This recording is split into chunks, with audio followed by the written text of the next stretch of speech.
मैं रणजीत सिंह चौटाला को कहना चाहता हूँ, अभी समय सुधर जाओ और ब्राह्मणों का अपमान करना बंद कर दो। नहीं, ये ब्राह्मण है, ये इलाज कर देंगे और आने वाले चुनाव में आपका इलाज होने वाला है।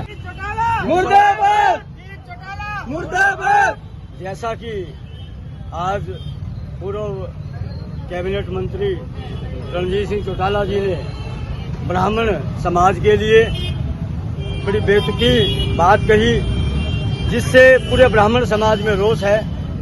और आने वाले चुनावों में हिसार में मैं चाहता हूं कि पूरा ब्राह्मण समाज चौधरी रणजीत सिंह चौटाला के विरोध स्वरूप मतदान करे और उन्हें आईना दिखाने का काम करे।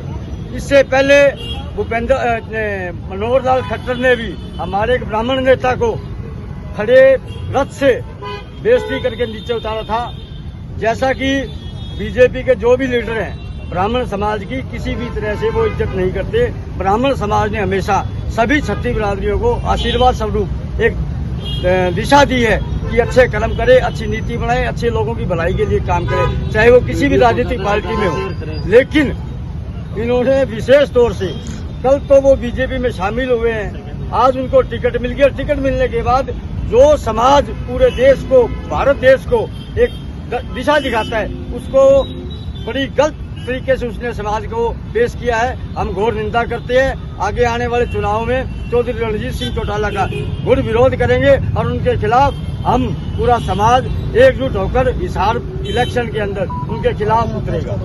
रणजीत सिंह चौटाला का स्टेटमेंट आ रहा है कि मैंने ऐसा कुछ मंशावाइज नहीं कहा, ब्राह्मण समाज का मैं आदर करता हूँ, उसका जुबान मेरी पिछली रही।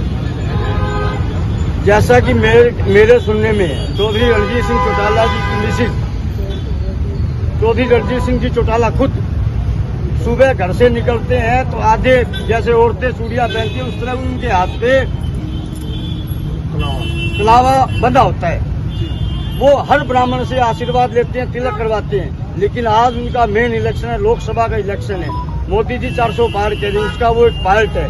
लेकिन वो इतना अपना होशोहवास खो चुके हैं। जो ब्राह्मण उनको आशीर्वाद देता है, जो ब्राह्मण उनकी उज्जवल राजनीति की कामना करता है, लेकिन वो एक माइक के ऊपर अपने नंबर बनाने के लिए, जाटों के और अदर बिरादरी के वोट पाने के लिए ब्राह्मणों को गलत तरीके से पेश किया। ब्राह्मणों ने हमेशा देश को नीति और दिशा दी है, जिससे लोक भलाई के कार्य हुए हैं। सरसा का ब्राह्मण समाज आने वाले चुनाव के अंदर चौधरी रणजीत सिंह चौटाला का घोर विरोध करेगा और उनको एक एहसास करवाएगा कि ब्राह्मण समाज ने उनको जो आशीर्वाद दिया है वो आगे आशीर्वाद मिलने वाला नहीं है। आज सार्वजनिक रूप से यह खुलासा हो चुका है कि ये रणजीत चौटाला हमेशा से ब्राह्मणों के खिलाफ है। मैं हिसार की जनता से और पूरे देश की जनता से कहना चाहूंगा, पूरे ब्राह्मण समाज से कहना चाहता हूं कि रणजीत चौटाला का पूर्ण रूप से बहिष्कार करें और चुनाव में इसको आईना दिखाएं, पूरे तरीके से पुरजोर तरीके से इसका विरोध करें। जय भगवान परशुराम की। इन्होंने यह बात कही है, ब्राह्मण समाज के बारे में बोला है कि ये दंगे कराने वाले हैं। इन्होंने सब लोगों को बांट दिया। हम लोगों को हमेशा बसाते हैं, एकजुट करते हैं, हम दंगे को शांत करवाते हैं। लेकिन इसने रणजीत चौटाला ने हमेशा ब्राह्मण विरोधी सोच होने का परिचय दिया है और कहा है कि ये हमेशा दंगे करवाते हैं। इसलिए हम रणजीत चौटाला का विरोध करते हैं और चेतावनी देना चाहते हैं, 2 दिन का समय माफी मांग लो, नहीं ठीक नहीं रहेगी। रणजीत चौटाला जी, आज तो आपने ब्राह्मणों के बारे में गलत बोल दिया है, पूरा हमारा समाज बर्दाश्त नहीं करेगा और आपको माफी मांगनी पड़ेगी। रणजीत चौटाला मुर्दाबाद। ऐसा है, ये बड़ा अनफॉर्चुनेट है कि चौधरी देवलाल के परिवार में ऐसे योद्धा पैदा हुए हैं। हालांकि जैसे भाई योगेश ने भी बताया कि वो मुझे पता है, मैं विटनेस हूँ, उनके घर में मंदिर भी है और एक पुरोहित उन्होंने परमानेंटली एंगेज किया हुआ है।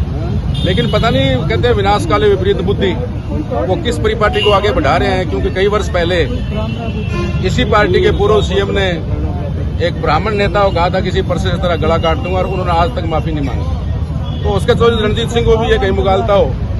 वैसे तो हरियाणा की परिस्थिति सबको मालूम है। चौधरी साहब मुझे लगता है कि निपटने के लिए वहां गए हैं, लेकिन हमारे गले क्यों पड़ो यार। मान लो अगर आपकी स्थिति किसी तरह से कोई सुदृढ़ होती है तो आप पॉजिटिव वे में रह के बात करो। तो मैं इस बात को बड़ा कंडेम करता हूं कि चौधरी रणजीत सिंह जी से ऐसी उम्मीद नहीं थी। और आज जो माफीनामा उन्होंने दिया है वो भी शब्दों की लिपापोती है। हमसे बेहतर शब्दों से कोई नहीं खेल सकता। उन्होंने ये कहा है कि मैंने गलत नहीं कहा, मेरे शब्द वापस लेता हूं। कम से कम उन्होंने ये भी नहीं कहा कि मैं खेद व्यक्त